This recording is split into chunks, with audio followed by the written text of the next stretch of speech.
ce 26 février, le Conseil supérieur de la magistrature a tenu sa première session ordinaire de l'année 2017. Plusieurs sujets étaient à l'ordre du jour de cette session, dont celui relatif au régime juridique des actes du Conseil supérieur de la magistrature. L'honorariat et la déontologie dans le corps de la magistrature étaient également au cœur de la réflexion. Des précisions avec Pawadrogo Chansongo et Abdelaziz Yagibou.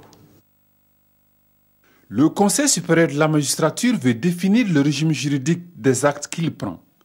Si les textes visant le renforcement et l'indépendance du pouvoir judiciaire précisent la nature de ces actes, aucune disposition ne clarifie cependant leur régime juridique. Un vide que cette première session ordinaire de 2017 du dit Conseil se propose de combler.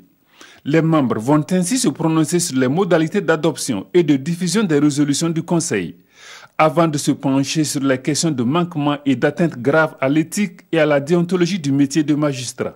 Un atelier s'est tenu les 18 et 19 janvier 2017 qui a préparé le projet de code de déontologie et le Conseil supérieur de la magistrature est appelé à se prononcer par rapport à ce code-là par une résolution.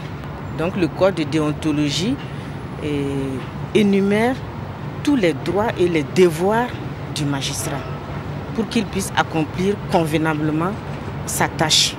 Deux demandes d'affectation attendent de cette session une suite. Session qui va aussi examiner les préoccupations des magistrats à la retraite et procéder à la mise en place d'une commission chargée de l'examen des dénonciations et plaintes adressées au président du Conseil supérieur de la magistrature.